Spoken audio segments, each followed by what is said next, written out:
Assalamualaikum warahmatullahi wabarakatuh. Salam damai sejahtera untuk kita semua. Om Swastiastu, Namo Buddhaya, salam kebajikan.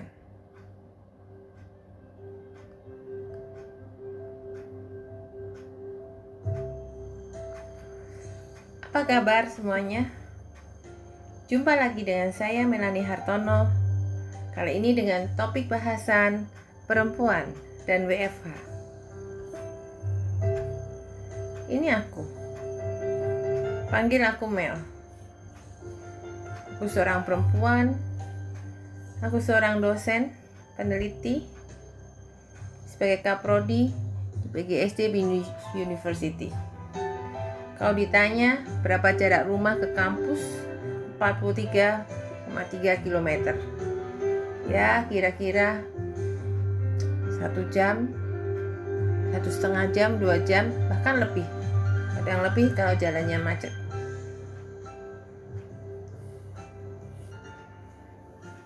Ini aku, suamiku, dan anak-anakku. Mereka semuanya jagoan.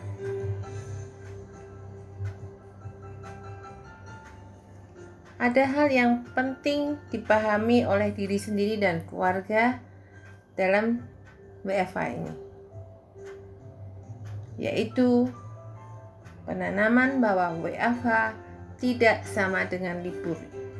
Itu harus kita camkan bersama. Kenapa sih WFH? Di luar ada pandemi. Kalau biasanya kita bekerja di kantor dengan banyak orang, sekarang kantornya harus pindah ke rumah. Kita sendiri dengan keluarga. Saya gambarkan di sini ikan yang harus loncat ke toples lain sendiri kerjanya. Gak boleh stres loh. Ini penting diingat, jangan stres. Kita harus bisa menikmati hidup kita sekarang ini, dengan kondisi sekarang ini. Ada beberapa tips.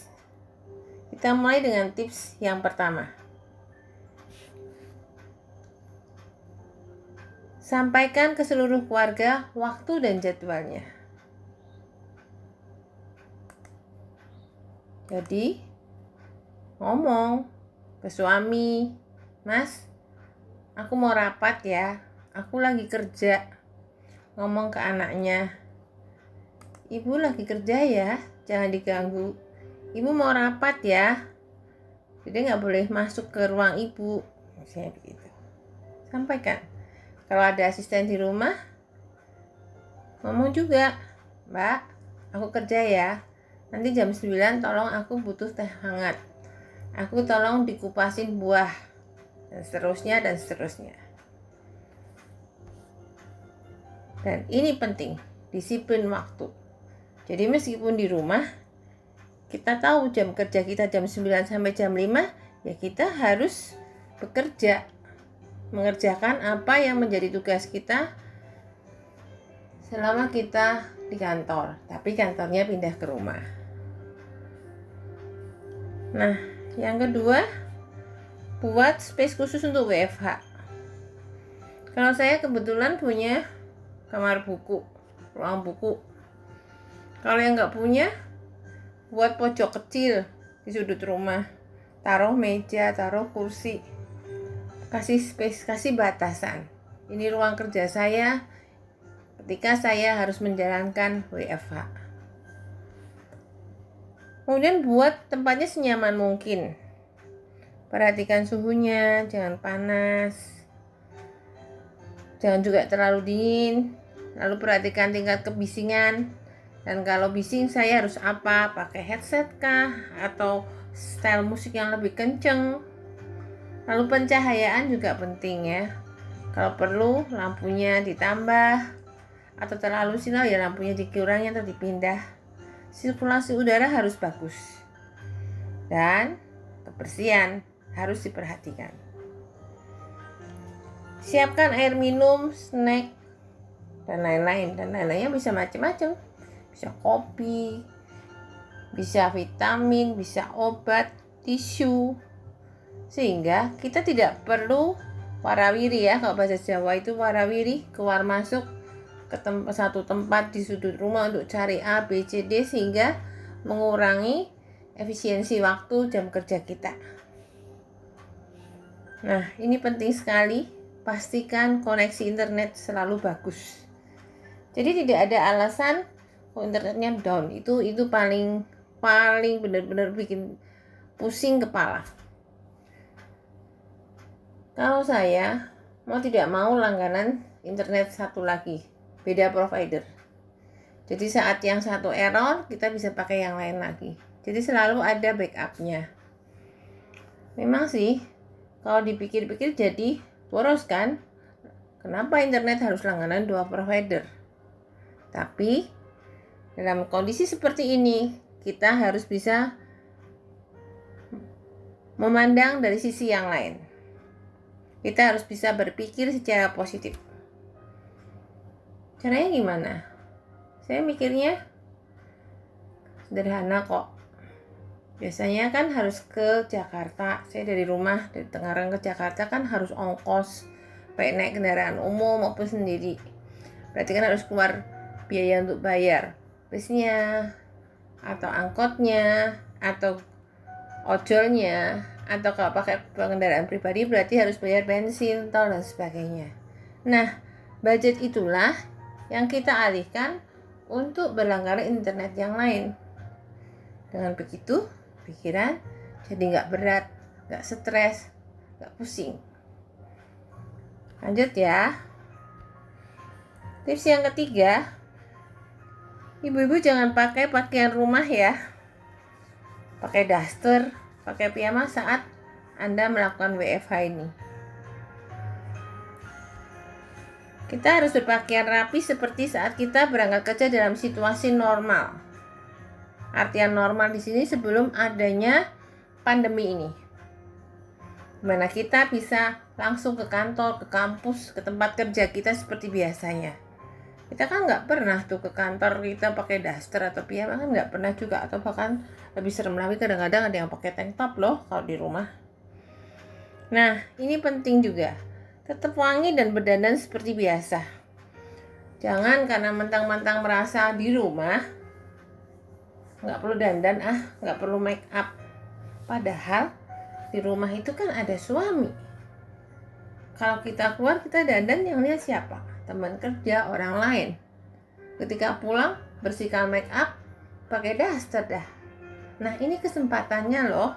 Di rumah Anda berpakaian rapi, berdandan rapi. Siapa yang menikmati? Suami dan anak-anak.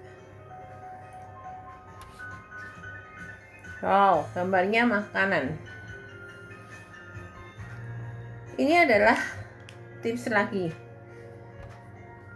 Semuanya harus dipersiapkan, well prepare, well planning for food, dan semuanya homemade. Makanan ini semuanya saya foto ketika mulai WFH sampai sekarang. Berbagai masakan yang sudah pernah saya masak ataupun saya eksperimen, saya foto. Bahkan saya berhasil membuat dalgona ice coffee loh. Snack, juga saya bikin snack. Jadi ketika saatnya harus makan snack, saya makan snack. Saatnya lunch jam 12 sampai jam 1 ya aku istirahat. Ini waktuku makan.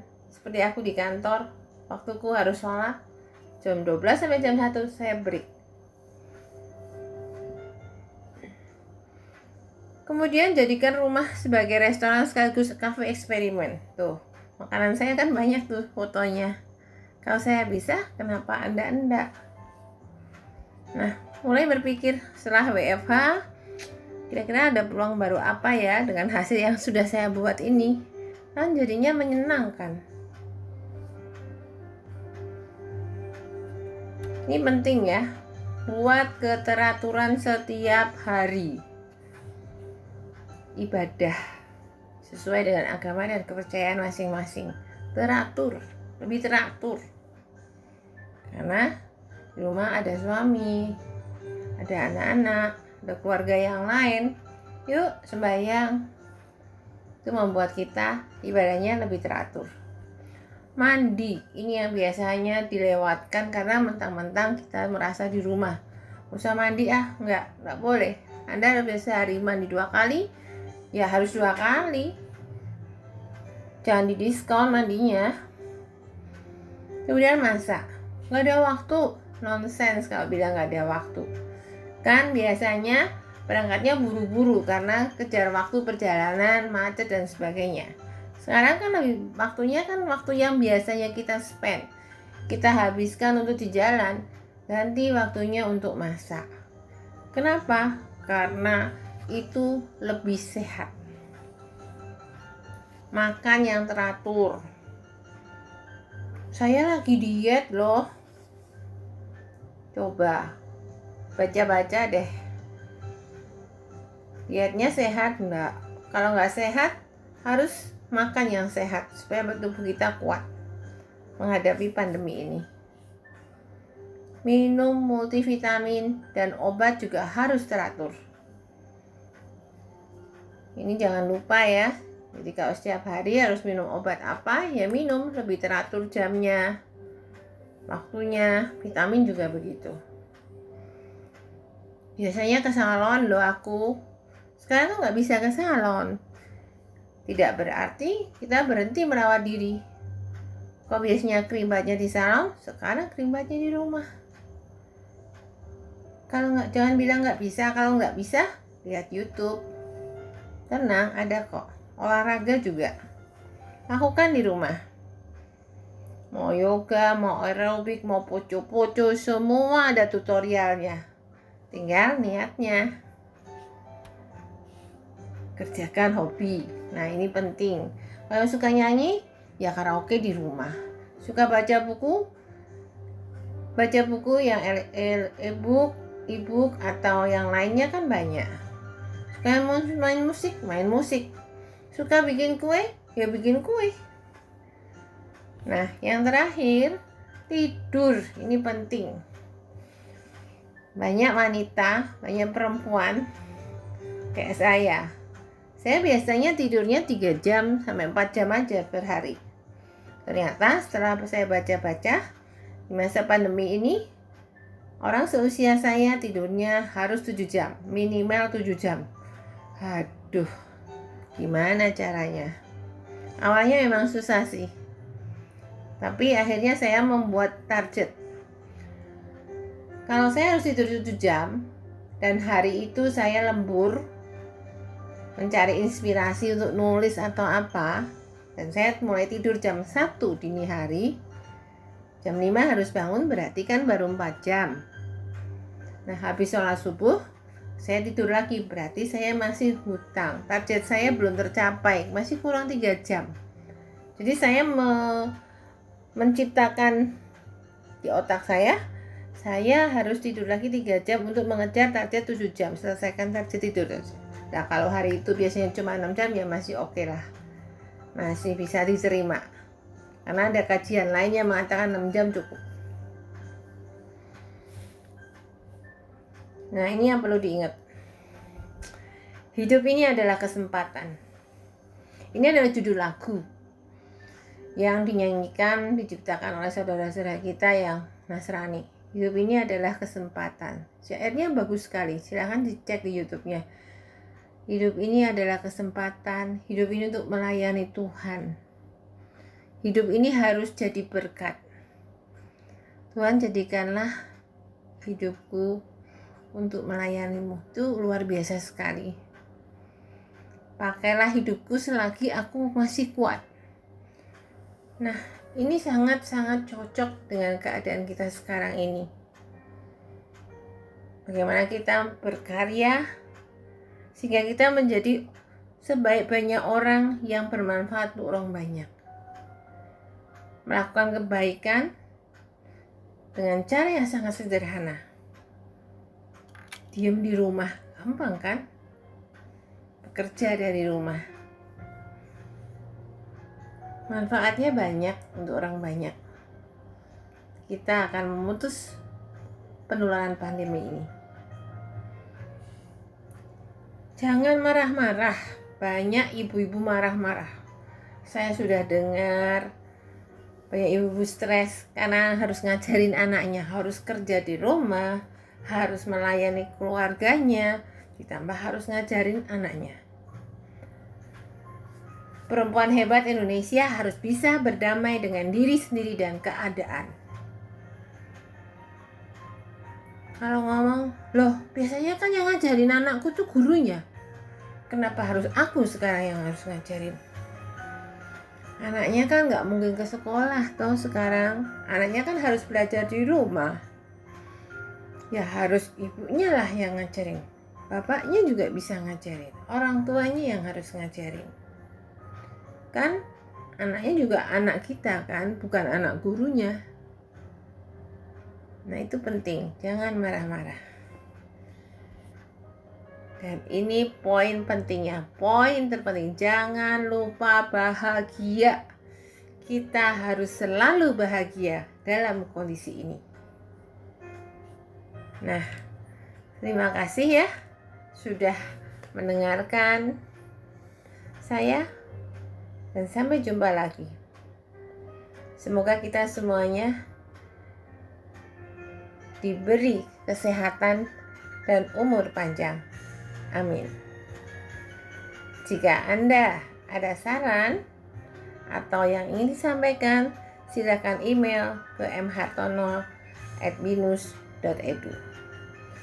Jangan lupa like dan subscribe-nya ya.